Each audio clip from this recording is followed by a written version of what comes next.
بسم الله الرحمن الرحيم. مرحبا بكم مرة أخرى في سلسلة دروس إعلاميات للسنة الأولى ثانوي إعدادي. نقف في هذه الحصة مع درس Organisation du poste de travail. نعطي تعريف أو définition du poste de travail. C'est un emplacement pour afficher le contenu de tous les disques et lecteurs disponibles dans un ordinateur. يعني هو مكان الذي يمكن من خلاله الاطلاع على جميع محتويات الحاسوب بما فيها الأقراص المدمجة أو الأقراص الصلبة. للدخول إلى poste de travail pour y accéder نتبع الخطوات التالية. Double clic sur l'icône au bureau ou à travers le bouton démarrer puis ordinateur أو ما يصطلح عليه أحيانا بالإنجليزية desktop وأحيانا نجد اسم كمبيوتر وأحيانا سبيسي، وهذه هي الرمز الذي يكون موجودا على سطح المكتب. وعلاقة بموضوع التنظيم أو l'organisation du poste de travail نتحدث عن تنظيم المعطيات والمعلومات في الحاسوب، سواء على سطح المكتب أو في الأقراص المدمجة أو في ملف مي دوكيمون أو غيره. في حالة ما إذا رغبنا في تنظيم معطياتنا وتصنيفها وترتيبها لا بد من تجميعها أولا في ملفات. Un dossier.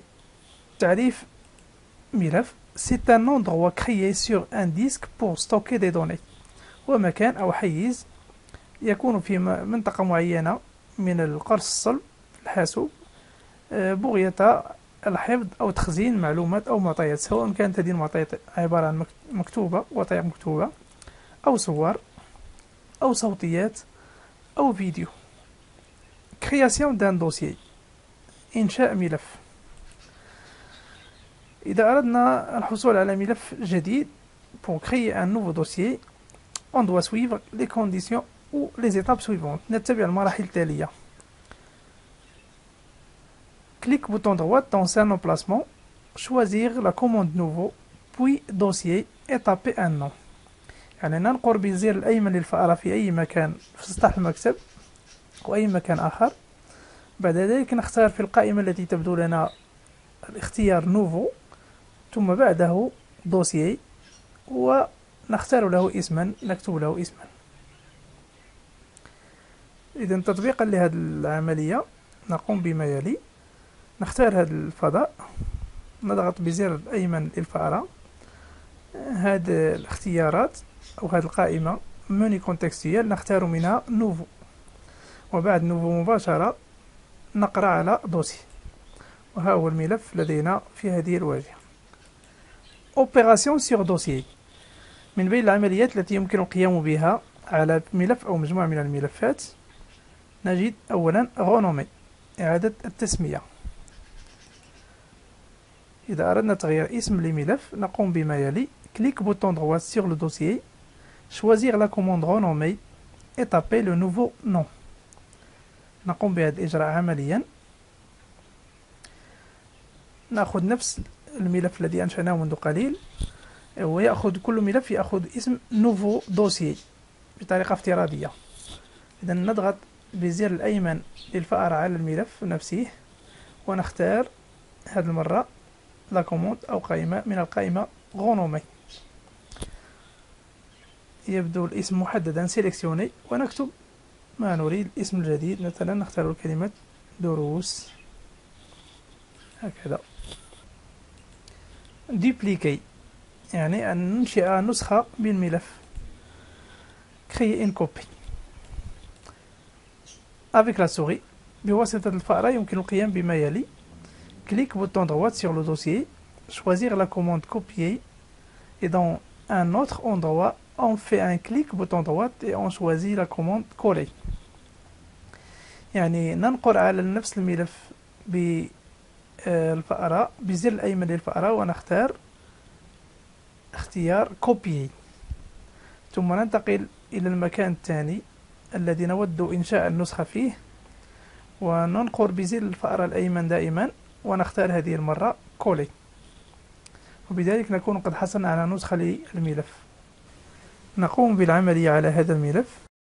إذا هذا الملف نفسه دروس نريد أن ننشئ منه نسخة في هذا الحيز الآخر. إذا نضغط بزر الأيمن للفأرة، نختار كوبيي ثم ننتقل بالفأرة إلى الحيز الثاني، نقرأ بالزر الأيمن ونختار كولي. إذن هذه نسخة من هذا الملف نفسه بنفس الاسم، وإذا كان يضم محتويات فإنها تنسخ معه كذلك. يمكن الاستعانة بالملمس أي كلافيي للقيام بنفس العملية. Sélectionnez le dossier avec simple clic de la souris, puis combinaison des deux touches CTRL-C et un autre clic dans l'autre emplacement et les combinaisons des touches CTRL-V. يعني نقرة واحدة بالزر الأيسر للفأرة على الملف، ثم نضغط على زري الملمس الذي هما كنترول و سي في آن واحد، ونحول زر الفأرة إلى المكان الثاني نقرة واحدة، ثم كنترول في لإنشاء النسخة. طبعا العملية الثالثة من بين العمليات التي يمكن القيام بها على ملف أو مجموعة ملفات هي ديبلاسي، تحويل، يعني تحويل ملف من مكان إلى آخر بواسطة الملمس. Sélectionnez le dossier avec simple clic de la souris, puis combinaison des deux touches CTRL X et un autre clic dans l'autre emplacement et les touches CTRL V. يعني نفس العملية التي قمنا بها آنفا، إلا أننا عوض استعمال زري CTRL C للنسخ نستعمل هذه المرة CTRL X. بواسطة الفأرة la souris, clique bouton droit sur le dossier, choisir la commande couper, et dans l'autre emplacement on fait clic bouton droit et choisir la commande coller. نقوم بذلك عمليا. ملف دروس نود تحويله إلى هذه الخانة. إذا نقرأ بالزر الأيمن، نختار كوبي، نحول الفأرة، زر الأيمن كولي، وهو انتقل إلى الحيز الثاني. ممكن كذلك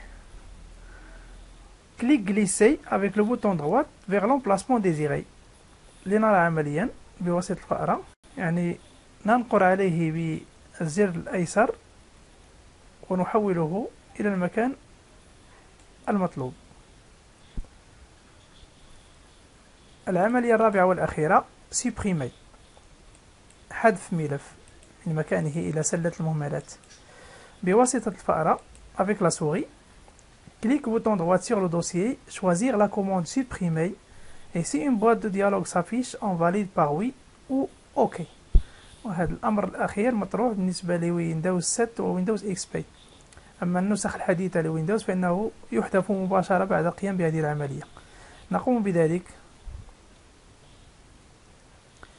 إذا نقرأ بالزر الأيمن للفأرة ونختار هذه المرة supprimer، مباشرة يحذف الملف. الطريقة الثانية للحذف باستعمال الفأرة هو كليك glisser avec le bouton droit vers l'icône de la corbeille.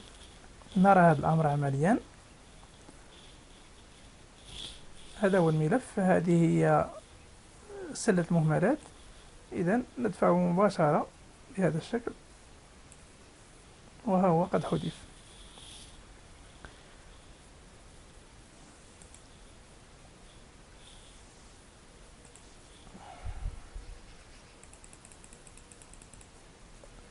بواسطة الملمس à l'aide du clavier, sélectionnez le dossier avec simple clic de la souris, puis tapez la touche Super أو Delete.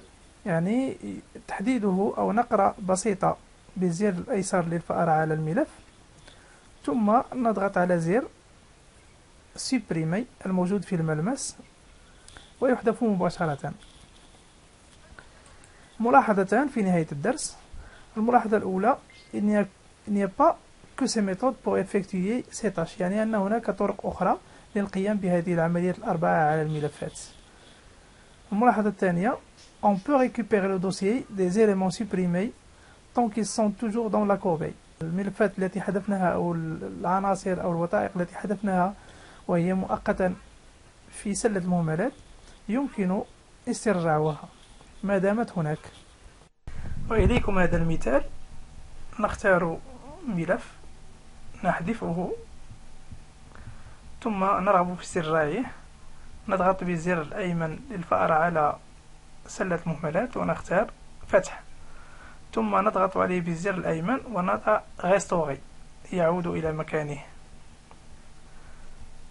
وفي حالة ما إذا رغبنا في حذف ملف آخر أو إفراغ أو سلة المهملات بشكل نهائي، فإننا نضغط على فيدي لا كورباي، ثم نؤكد بزر نعم أو وي أو أوكي. نكتفي بهذا القدر ونلتقي في فرصة لاحقة إن شاء الله.